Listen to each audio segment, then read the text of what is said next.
Welcome into the Dynasty After Party. It is week 15 here with Club Fantasy. My name is Michael Sicoli. I'm joined, as always, by Joel Wirth. How are you doing today, Joel? I think we were both lamenting some of our playoff losses that may have happened today, enjoying maybe some of our playoff wins, although neither of our teams got it done for the regular season. How you doing real quick? Rough. Yeah, we were just talking backstage that bad news, good news for the Packers today. Obviously, they lost and are probably not going to make the playoffs. But letting Baker Mayfield look like peak Peyton Manning a week after 6 days after making Tommy freaking DeVito look like Lamar Jackson, that probably means the end of the Joe Barry experience in Green Bay. So that's a very good thing. So, Well, maybe this show can cheer you up because we have a doozy today, Joel. Because yeah, I'm hoping this isn't the show to cheer me up. We have a fun one lined up today, and it's a good one for all of our listeners. We're going to be reflecting on a lot of the Dynasty trades that we've made, and not just over the last month, maybe 2 months, but over the last few. Those trades that really show how well they've aged or how poorly they've aged. And all of that is going to lead into better reflection for better decision making in the future, and hopefully help you guys out with trades you're going to make. So we'll see you in a second. We're going to get right into it.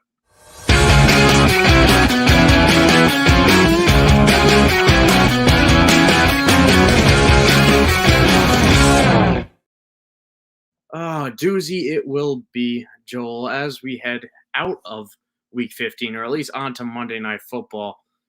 Oh, what a few weeks it's been. This was not a very fun first week of the playoffs, in my opinion. I don't know about you.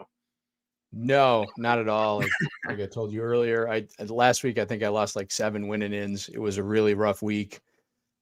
This week is looking just as bad. I got a lot of playoff matchups that I'm in a very poorly positioned in. So yeah, as am I. Get those buys. Yeah, then listen, that's something we said a couple of weeks ago on the show, and easier said than done. But if you get that bye week, it really does make such a difference. We obviously didn't see a lot of things happening this week. I'm sure plenty were starting Sam Howell with confidence in this one. Nothing. Plenty were starting Dak Prescott. Nothing.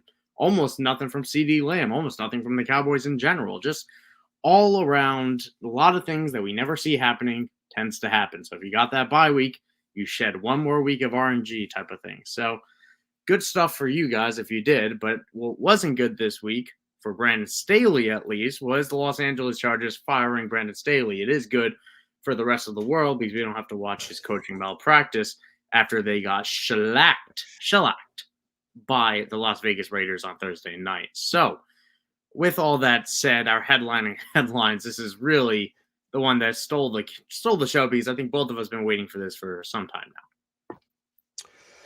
Yeah. Yeah, like you said, you could be happy. The malpractice from Brandon Staley has just been going on for way too long. And I mean, that makes this a really desirable job, right? You've got an owner. You compare this to Carolina, where the owner let that go for 12 games before he fired Frank Reich. And, the Chargers have been letting Brandon Staley be terrible for like 3 years. So, you can have a franchise. They're going to have some salary cap problems, but you got a franchise quarterback. You're going to have a top 5-ish pick probably. You got some good young players. This is very, you're in LA. Sucks you got to share a stadium, and you're kind of little sisters of the poor tenants of that stadium. But it's a very desirable job. Kind of hoping that Ben Johnson goes there, because that would be a really sweet fit with Justin Herbert. So yeah, but we'll see. I think this is gonna be a very desirable job. I think they're gonna want an offensive coach to go with, to develop Justin Herbert, above and beyond where he's at right now. So yeah, it should be good times ahead. At least, hopefully, this ends the curse of the Chargers, man. One of the most cursed franchises in the league. They deserve better. Like I think when the Chargers finally over the funk, it'll feel very much like the Lions, and we all, a little bit deep down, except for you as a Packers fan, we're all a little bit rooting for the Lions to be good because of how horrific they were for so long. And as a Steeler fan, I don't feel that way about the Browns. So the Lions are my pick for that. So, although the Browns for a million other reasons. But as for Brandon Staley, it's long overdue. We both agree with that. I don't want to be a dead horse on that. It is a very attractive job for the head coach. This is a scary proposition for a general manager. He's not only taking over. Yes, he has his franchise quarterback, but he is already paid that franchise quarterback, and he's got an older Keenan Allen. He's got Mike Williams coming off a torn ACL. He's got a potential bum a bum in Quentin Johnston. I was going to say, you don't need to qualify that. An old Austin Eckler, an old Khalil Mack. There is just a lot of old Eric Kendricks. There's just so much. The best players on this team are really very much out of their prime, except for Justin Herbert. And that is the saving grace, right? But like our question right beneath us says, and I'm sure you got an answer for it, what does it mean for Justin Herbert when we look towards what that new regime could be? Like you said, we expect it to be an offensive head coach. We see this in the NFL. They hire a defensive one, he goes terrible. They hire an offensive one, he goes terrible, and they swing the opposite direction.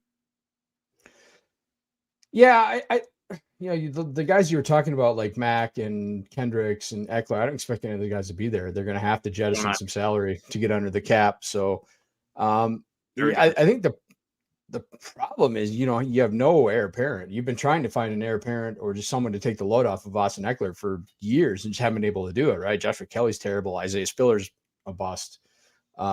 So, yeah, you're going to have to go into the draft and find a running back along with a lot of other things. They do have the capital. Obviously, they're going to have a high pick, but but it's going to be a very different offense. I mean, Corey Linsley could retire. He's had there's a very good center. Obviously, left the Packers several years ago, but he may retire just because of his health problems. So you're gonna have a lot to kind of make over on that offense, but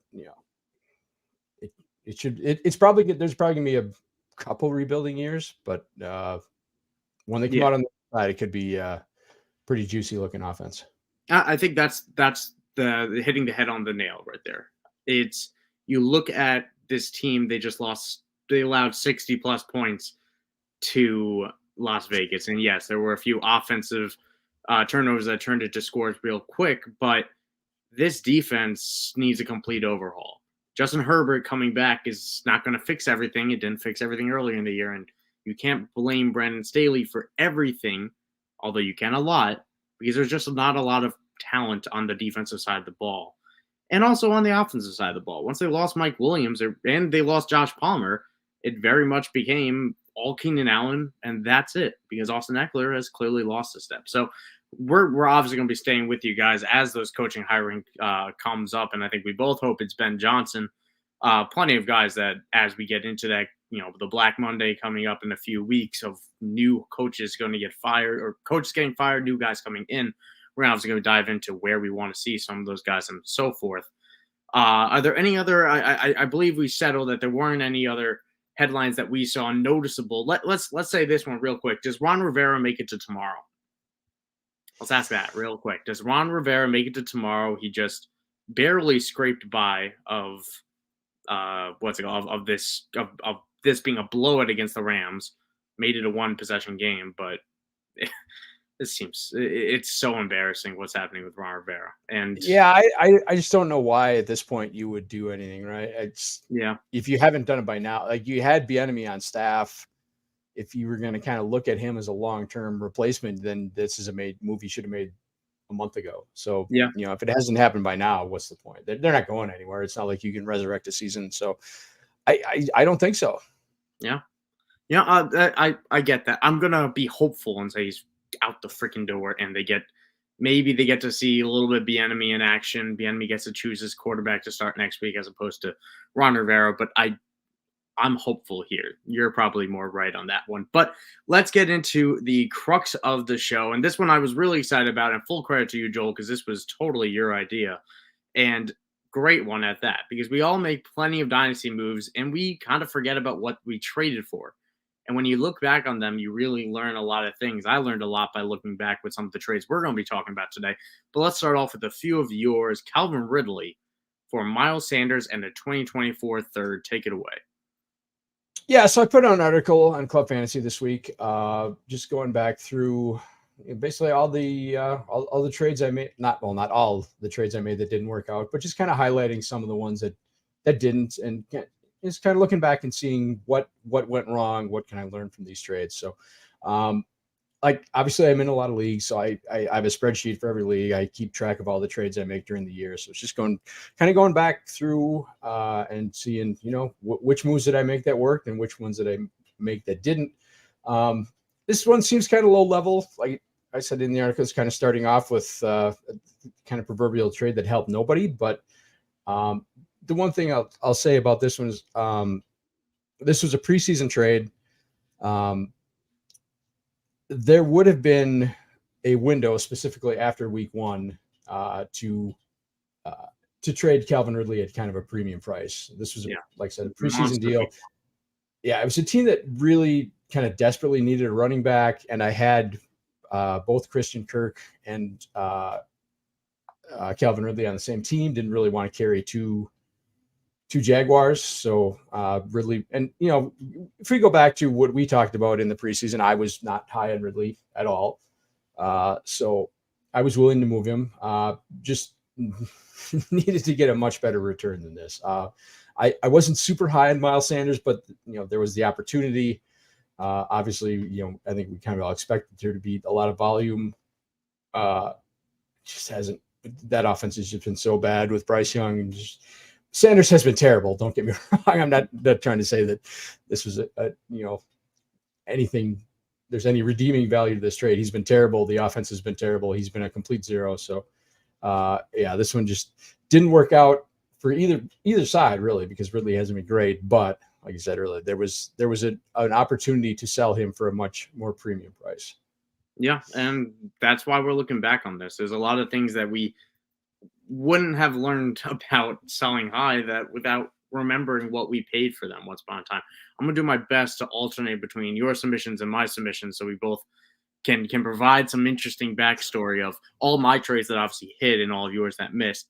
So we can, that's a joke. I have quite a few in here that did not go well, but let's start off with this one. This one I think is the most interesting one because I snuck into the playoffs with this Dynasty team and I played the other side. In May, I decided my team needed to reform. I traded the house, or I believe, in September. So this is the September trade.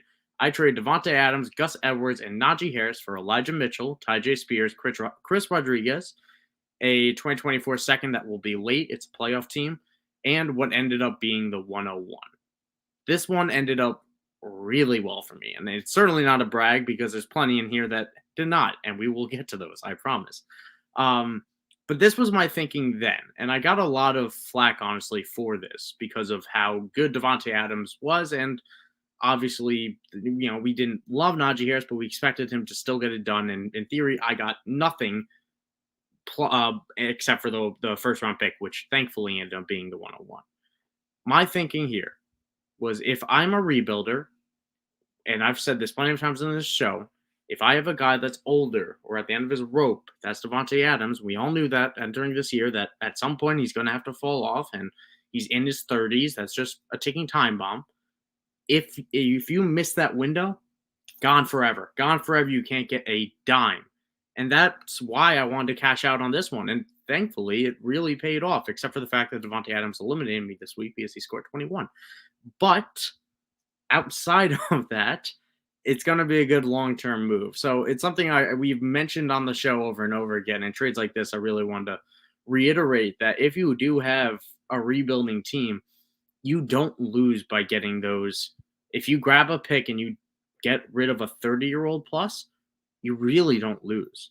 It's just such a safe move that maybe Devontae Adams could have went off this year, but he didn't. In either way, he wouldn't have been nearly as valuable next year because we add another year to that price tag.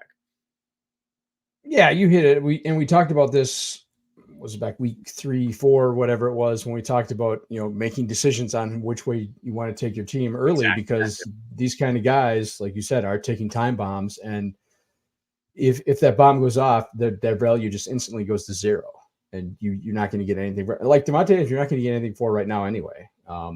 So, and he's had plenty of great weeks as well. Like that's the thing with older players, they could have a 2 to 3 week lull, and that could be it. It doesn't have to be an injury. It doesn't have to be suspension. They could have 2 to 3 down weeks due to quarterbacks, due to whatever you want to blame it on, and that's all it can take to really set that stigma in my mind of, wow, this could be somewhat close to the end of the line. I don't want to give a late first for him.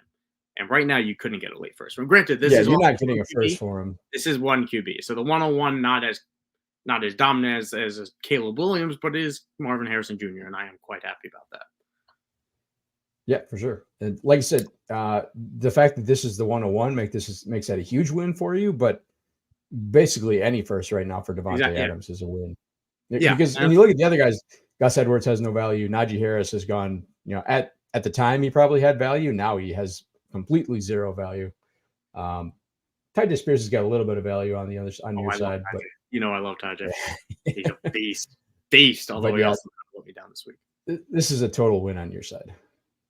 And before we jump over to one of your trades, we do have a quick little Twitch message from Jim Lord Israel about tonight for playoff football. And we do have to indulge the playoff fantasy football people out there, despite us maybe not having a great matchup or a great weekend. But he's down by 12. He has no one left, so down by 12.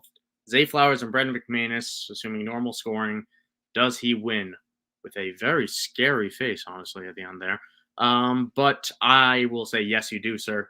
Zay Flowers without Mark Andrews gets a lot of looks, although it didn't really come till late in the game last week. But I have faith that you'll come out on top there. Yeah, not sure what the scoring is here, but yeah, I'd say you got a pretty good shot. Short of standard and maybe half PPR, yeah, but unless it's basically touchdown only, you're probably gonna win. Yeah, you got this, buddy. I believe in you. But let's hop over to another one of your trades, and this one, depending on which side you actually are on this one, I think you're on the right one. Let's see what you got. Yeah, so this is another one, obviously, that didn't work out. And in the article, I kind of referenced how, in the preseason, we all have our sleepers, and everyone else has got their sleepers, and we think they're wrong. I liked Alec Pierce a lot. I thought he was going to mesh well with Anthony Richardson, now that their skill sets would line up well. So he's a guy I kind of liked as a sleeper in the preseason. And then I was one who didn't believe that Jaylen Warren was going to come in and take carries away from Najee Harris, who we were just talking about, because of the history with Tomlin liking his bell cow backs and liking to load them up with touches. And basically neither side worked. Pierce was a complete zero until he blew up. Was it last week or 2 weeks ago? 2 weeks ago, maybe? No one played him. Yeah, a week no one played him, and he was probably on waivers. Like there were legitimately spots where he was getting dropped, even in Dynasty, because he'd done absolutely nothing. And Jaylen Warren has taken over the lead back. I mean, he hasn't done anything much in the last couple of weeks, but he's clearly the back you'd rather have in Pittsburgh. You'd much rather have him than Najee Harris. So yeah, this one again did not work out. Okay, I'm gonna let's switch to one that did work out for you, because I feel like I'm putting you in a bad spot. You're always on the left side. I mean, the article was me looking back at the trades that did not work out. So you know what? Let me have it. It's all good. Then this is my fault then, because I think this one by me, this is one I certainly lost, at least in my 100% lost. And I think it exemplifies a message that we shared on this show just a couple weeks ago about Bijan Robinson and what you could have got for him. And here is exactly how I started to mess up and not learn that lesson back in May. I traded Christian McCaffrey, Rachaad White, the 112, which ended up being Kendre Miller, and the 301, which ended up being Marvin Mims, for Marquise Brown, Kenny Gainwell, the 101, which I took Bijan Robinson, one quarterback, and the 302 of Roschon Johnson. Didn't age well. This was the beginning of that decision I made before. This is the same league where I decided, okay, I'm going to tear this one down. This was the first trade I made to do so. Later, I made that Devontae Adams trade, and I was determined to get Christian McCaffrey off my roster because same idea, right? 20-year-old running back, taking time bomb, that he gets hurt, it's over. And I didn't really know what to make of Rachaad White with this. I didn't think Tampa was going to be as good as they were at all. So basically, I sold 2 top 5 running backs for this year and beyond, potentially, plus Kendre Miller and Marvin Mims for Bijan Robinson and Marquise Brown, which doesn't feel great right now with Bijan Robinson dropping negative points for me in my playoffs. So I am curious on your thoughts on this one, Joel, because I know you mentioned a couple weeks ago on the show what we could have got for that 101, and this is what I gave up for it. Yeah, it's really interesting if you go back and look at where we were at draft time, and the value of the 101 because of Bijan Robinson, and how that was kind of completely antithetical to the way the dynasty community was kind of moving away from running backs. But here we were ready to, kind of crown the RB1 who hadn't played. And he's been good, right? He hasn't been bad. He hasn't been hurt. It's just he's in a bad situation. So, yeah, it's really interesting. I don't think we're ever going to – I can't imagine we're ever going to see a situation like this again where the kind of community goes gaga over a number one pick that's a running back and takes that over a quarterback over. Just give it time. We'll see. And it's just kind of at some point we'll kind of go back and look over this rookie class, but it's been really this class has not had the kind of impact wide receivers that like the 22 class had. Like we had, Garrett Wilson, Chris Olave, Drake London. Disagree. This class, but you had to go into the second round to find the guys who are contributing, right? It's Jaden Reed, it's Rashee Rice. It's not Quentin Johnson. It's not Jackson Smith and Jake Brown. On day 3.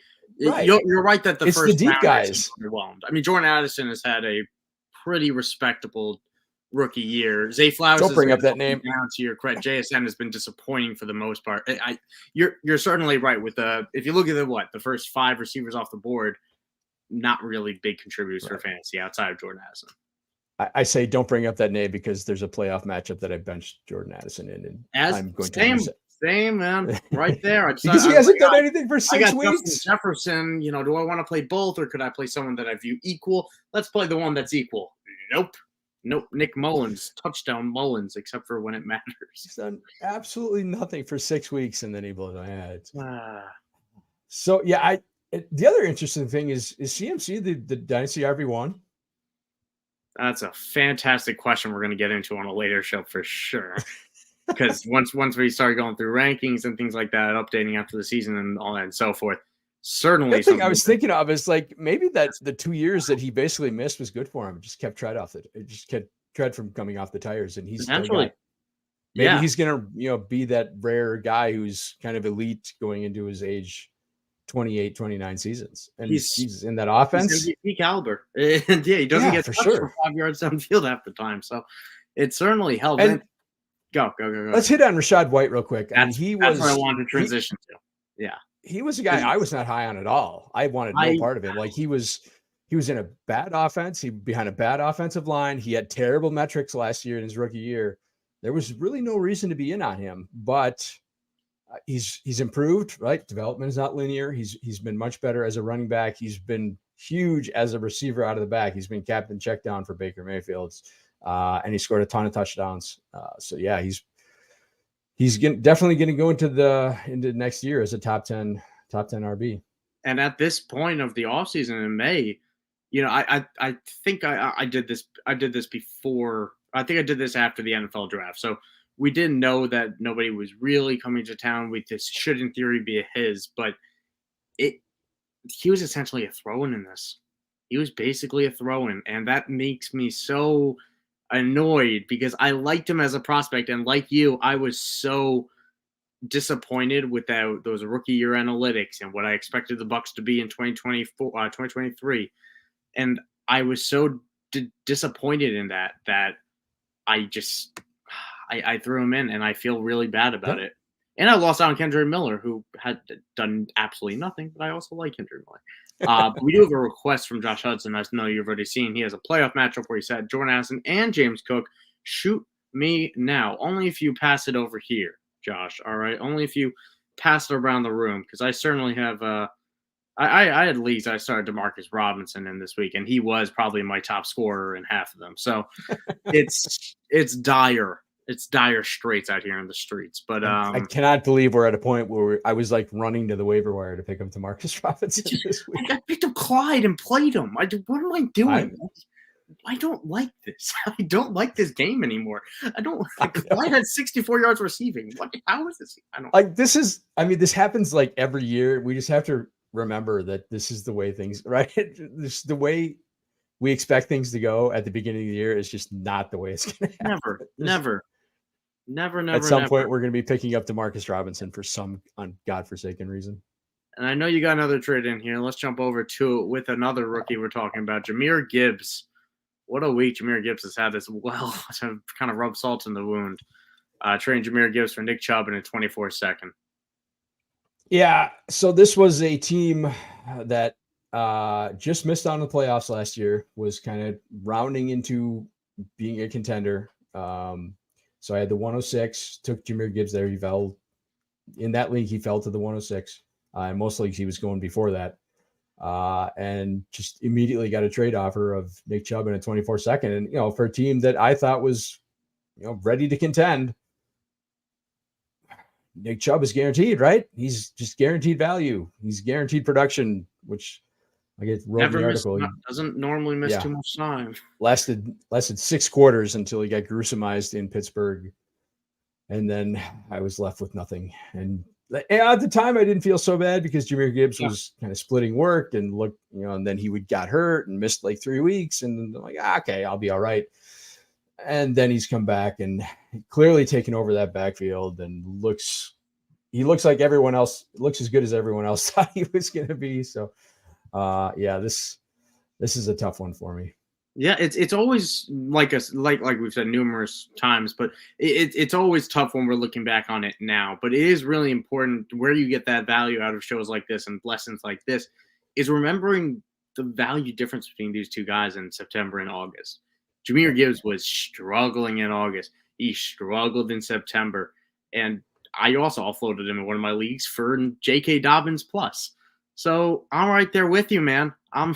I feel your pain. We both, granted, mine was based on a very loose kneecap, apparently. But yeah, like the purpose of the article was to go back and look at what can I learn from this one. Yeah. And I would do it again. I would do it again, right? If and that's in the same situation. The same situation.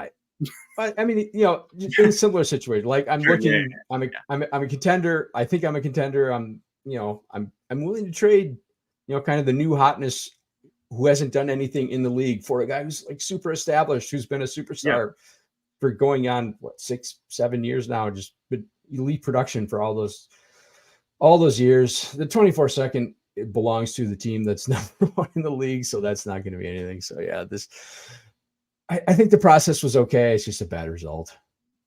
Allow me to show you another bad result here with one of my trades. I traded Jacoby Myers for Sky Moore in a 4th in 2025. So basically traded Jacoby Myers, who has had some really damn impressive weeks, honestly, considering the circumstances this season, for Sky Moore, who I believe, and correct me if I'm wrong, now has less career receiving yards than Rashee Rice. And I don't even think it's close anymore, to be honest. This one, it felt low risk. It felt low risk. What is Jacoby Myers, the number 2 receiver in Vegas with a questionable situation with a new quarterback of Jimmy G? Who knows how long he'll last? And obviously he didn't. But yeah, it felt like at worst I'm getting somebody who's going to get starting snaps in the Chiefs offense. And Sky Moore, what a disappointment, man.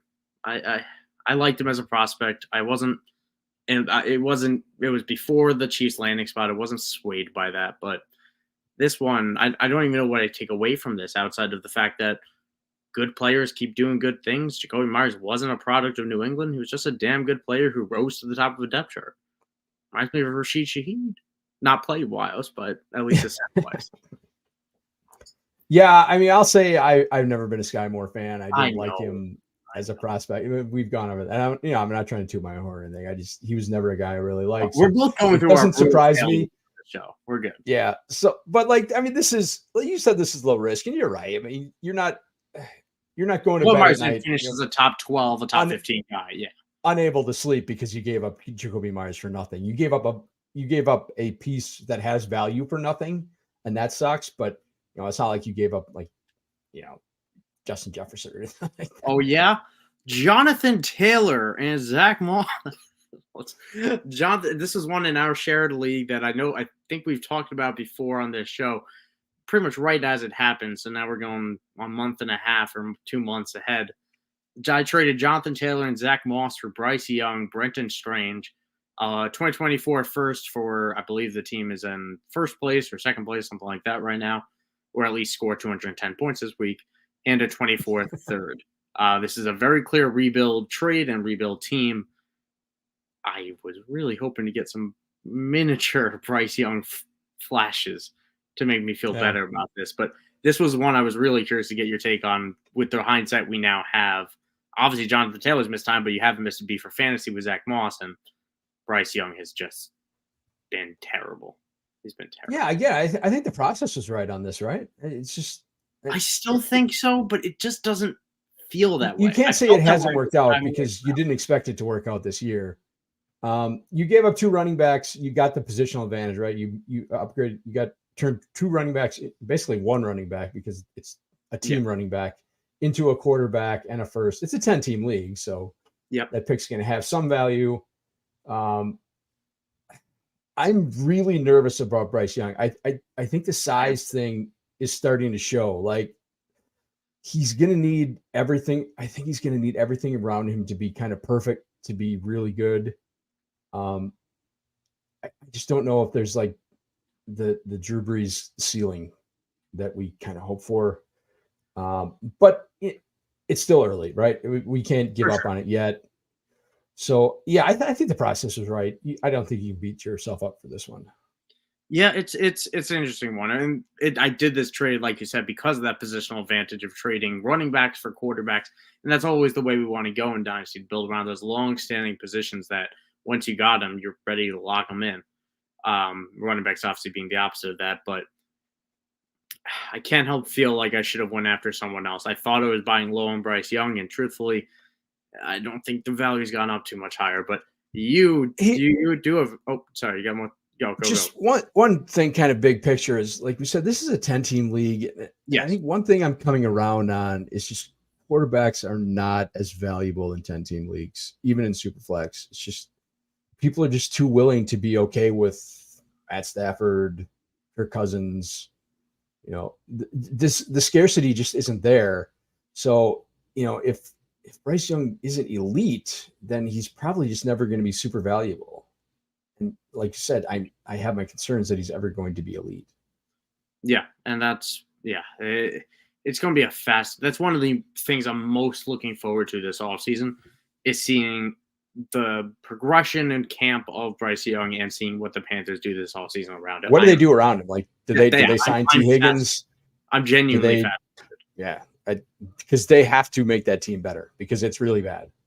Yeah, I mean, and Bryce Young, I believe, was paired with a coach that didn't want him. He wanted C.J. Stroud. So I think that's probably true. Obviously, he was probably correct in thinking that. But on the topic of C.J. Stroud, I believe you trade C.J. Stroud, Kendrick Miller, Traylon Burks, and Noah Fant.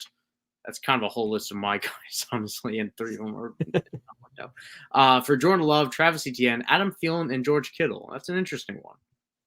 Yeah, so this was... I think this was in July. So it's preseason, obviously, before C.J. Stroud became a top 5 Superflex Dynasty asset. Jordan Love became a top 10 one. Am I right? Right. So, yeah. So, like you said in the article, the return on this is pretty good, right? Love, ETN, is, you know, a top 10 running back. Kittle, who's a very startable tight end. This is non-tight end premium. So top 10 wide receiver for half of the year. Right. So, like, the return isn't that bad. It's good, but I gave away what would eventually become a top 5 dynasty asset for less than what, like, if you're going to go after CJ Stroud, I don't think this package gets there. So yeah, even if you remove the preseason hopes of Kendrick Miller and Traylon Burks and right. Yeah, and even like the rest of it doesn't matter. Like Noah Fant's a complete zero. Traylon Burks cannot stay healthy, unfortunately. Kendrick Miller hasn't stayed healthy. So yeah, the rest of that is a complete zero. But the Stroud side, he became that diamond in the rough, right? He became that, that the superstar that we hope for with our rookie picks. Yeah, like Bryce. Yeah. But yeah, let's swing over to another one. Let me find one I put in that just simply did not work out, and that one did. Let's switch over to this one over here. TJ Hawkinson and Tyler Higbee for Greg Dulcich, Dawson Knox, a 24 second and a 24 third. Yeah, so this is one where I just kind of outsmarted myself. This is a non-tight end premium. So, and this is on a completely non-contending team. This is an orphan I took over that was basically Josh Allen and nothing else. It was like Josh Allen, TJ Hawkinson. Didn't really have any real assets. So I was just trying to, one, kind of cash in on the kind of perceived value of an elite tight end in a non-tight end premium league. But obviously what I got back is just not worth what Hawkinson is. To be honest, like I didn't think that Hawkinson could carry over what he did last year in the Minnesota that was a big after question. He went there. That was the biggest question mark with him this summer. Yeah, but he's gaining targets like an elite wide receiver. So he is. I mean, we can argue the ranking, but he is clearly in that top tier of tight ends with Kelsey, with Laporta, with Mark Andrews. So, yeah, I think I just outsmarted myself on this one. On the topic of Minnesota, real quick, because I do want to get to a few of our do better trades before we all hop off to watch those Sunday night football games or game. Minnesota, who's playing quarterback for the Minnesota Vikings next year? Because let's thinking about it for a second. This team, yes, it's the start of the rebuild in theory. The defense still needs a lot of work. Danielle Hunter, their best player on the entire team this year, arguably, is probably going to be out the door. This is the beginning of a rebuild. But whoever's stepping in is stepping into TJ Hawkinson, Jordan Addison, or assuming a high-profile rookie running back or free agent running back, or maybe probably not high-profile for the free agency side. And Justin Jefferson, obviously. It's quite the situation. Who is stepping in next year? I think it's probably Cousins, right? You think so? Really? I don't think. I thought he was out the door. Maybe they. I don't think they're going to come back. Unless someone is willing to give him a high-dollar multi-year deal, I think he goes back there. And I don't think they're going to be there. They're going to make the playoffs. I don't think they're going to be in position to have like their pick of the quarterbacks. I think the Michael Penix thing is going to be really fascinating because I think he's torn the ACLs in both his knees. As good as he was and has been in college. Also a 6'10" player. Yeah, as good as a prospect as I think he is, I think a lot of teams are just not going to have him on the draft board. I think he's just going to be medically disqualified. So he's someone I think a team in the back half of the first round could kind of target and think they're going to get. And would be, he's got, like you said, he's got a ton of experience in college, so he would be a viable first-year starter. But yeah, I still think it's Cousins because I don't think anyone else is going to give him kind of a multi-year deal that he's going to be looking for because there are so many, like there's a lot of quality quarterback prospects in this draft. So I don't know that anyone's going to be kind of falling over themselves to give him like a 3-year deal or 2 or 3 year deal for, Daniel Jones money at his age. I think Minnesota's going to make a big trade up into the top 10. That's my early prediction. But yeah, it's not great. They're picking currently at 20.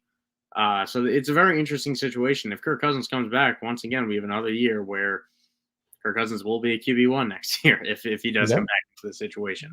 Very much so. Yeah, outside of a rookie, is probably going to be a QB1 there. But our Do Better Trade reviews, let's run it through a few here. We have our entire show banners are trades, so I'm trying to figure out which ones are not and then which ones are. See, now that is not one, I think. Or no, it is. Yeah. 2024 first, which will be the 107 or later, 2 playoff teams. For Jordan Love, Deebo Samuel, Adam Thielen in a 14-team super flex tight end premium starting 9 contending roster. Yeah, so I made this deal 2 weeks ago. It's a team that I took over this year.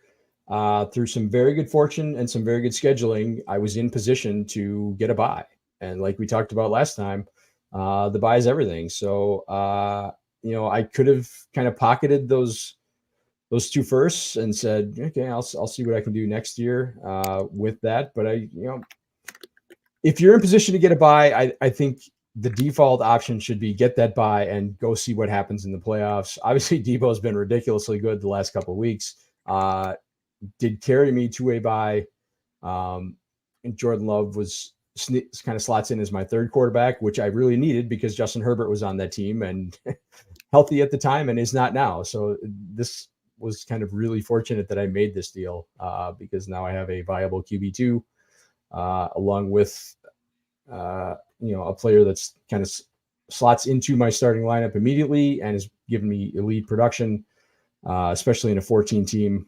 And Thielen is borderline startable. Borderline. Borderline. What did he do today? I didn't actually catch what he did today. I think he had a lot of volume, but they didn't score any touchdowns. That was really bad weather. If you didn't see the game, it was like pouring in Carolina. Okay, that makes sense. I had Red Zone on, and when they cut to that game, it legitimately looked like they were playing in a dome. It was so dark. It was crazy. Yeah, all I saw was the Desmond Ridder interception, and how amazing! That was brutal. So bad. He's so amazingly terrible. Here's a trade I made last week. Heading into the playoffs, or 2 weeks ago, as I was heading into the playoffs, and currently am projected to be heading out of the playoffs. But I traded Patrick Mahomes for Joe Burrow, Jerry Jeudy, and a 2020. I have this backwards. I traded Joe Burrow, Jerry Jeudy, and a 24 fourth to get Patrick Mahomes instead of starting what I believe would have been. It was a hodgepodge of Josh Dobbs for a little bit, which I lost. And then I believe after that, it came to Jake Browning and Kenny Pickett, who Kenny Pickett also got hurt. So had to make that upgrade. That was my thinking then. And truthfully, my idea was I'm done with Jerry Jeudy. I'm finally off the train. It's been a really wild ride. Not a fun one. And it hurt me. Joel, it did. And I'm not going to allow myself to be hurt anymore. So I'm going to put him down. It cost you nothing to go from a guy who's not playing to the number one dynasty quarterback. That was kind of my thinking. Yeah. I'm doing that every single time. Okay. It's one of those trades that felt too good to be true for a second that I was overlooking something. Quarterback, he was chasing quarterback. Yeah. I don't. It does come with a good dynasty lesson because I believe, and I could be wrong, but I think he is Jamar Chase, and I think he was really chasing that stack, which I did once upon a time with Joe Burrow as well because I had T. Higgins. But that's something to consider in trade circles. It's fine on the other side, right? I mean, I don't think this is a terrible deal. You get Jerry, who he might be with another team next year. He's like you said, if someone else is willing to take that ride, it's not it's not a massive downgrade to go from Mahomes to Burrow. Yeah, exactly. Elite. Yeah, they're both top 4, elite starting quarterbacks. So from that side, I can see it. You get a guy who's might have a shot, coin flip shot, puncher's chance to be valuable, to have some not valuable, to have some value because there's a difference. But so I see it from both sides. But it's, for the contending side, this is a complete smash. Justin Herbert and a 24 first for Brock Purdy and Joe Mixon. 12 teams, Superflex, tight end premium, start 9. So this is what you got to do. This is a contender. This is a team that had a bye and lost Justin Herbert. Team that I think has a very good chance to win a title. Is going to win its matchup this week. I think I'm pretty heavy favorite. So unless things go very, very wrong, pulling for you. I think I'm going to get to the championship. But I had to do something, right? Because I only had 2 legitimate starting quarterbacks, and Justin Herbert was one of them. So I wasn't willing to go in with a Superflex start 9 with only one quarterback into the championship round. This is actually a situation where, I think it was last week or the week before, the team who I made the trade with came to me with a Joe Mixon for a first trade offer. And I didn't want to give up a first for Joe Mixon, especially since he wasn't going to be starting for me. Right. This is a pretty deep team and it's start 9. So, I didn't really need him. So this was okay. Once Herbert got hurt, I knew I had to go make a move. So I'm going to go right back to that manager and say, okay, I will make that side of the deal if you give me the Purdy side, because Purdy, man, he's been so good. He's got a great schedule. He's got a great schedule going down the stretch. He was the guy I was targeting to replace Justin Herbert. So, if that's the cost of going from Herbert to Purdy, I'm okay with that. Yeah, it's at this point you have to buy in. We've seen too much Brock Purdy succeed, and at the very least, we know it's not going to stop this year. So you ride out the rest of the season with that juicy schedule you said, and that immediately sets it up. So, are there any other trades that you want to jump into? You want to wrap it up because we are coming up on that 45-minute mark. No, I mean we can wrap it up. I didn't know if you had a preference between any of the other ones that you really want to talk about. So. No, it's all good. Like I said, just check out the article on Club Fantasy, the Dynasty playlist, Volume 2, and you'll see some more. And we'll go through the lessons that we learned. Some of the they weren't all good process, bad result. A lot of them were just bad trades, and there's lessons to be learned. So check it out. Oh yeah, and I know I've learned a ton tonight, and I hope all of our listeners learned a ton tonight, which basically means don't make bad trades like we did, but and all the deeper lessons that are within. So for myself and for Joel, you can follow Joel here at the Joel Wirth on Twitter. You can follow myself at Michael_Sicoli, and of course you can follow Club Fantasy FFL at Club Fantasy FFL. And like Joel said, he's been crushing out Dynasty written articles every other week, just so it lines up perfectly for when we don't have a show. You get your Dynasty fix, and that really is what we want you guys to check out at clubfantasyffl.com. So be sure to do that. And either way, we will see you guys potentially. But what? It'll be Championship Sunday, right? Championship week, yeah. It'll be Championship Sunday that we will see you next time in a couple weeks here at the Dynasty After Party. Because remember, Dynasty is like a disco ball. It keeps on spinning year round. So join the club here at Dynasty. Dang, I was so close, Joel. Yeah, so close. So close. Okay. Have a good night, everybody. Thank you for tuning in. We will see you in a couple weeks. Best of luck with this week, next week, and hopefully in 2 weeks. See you. Good luck, everybody.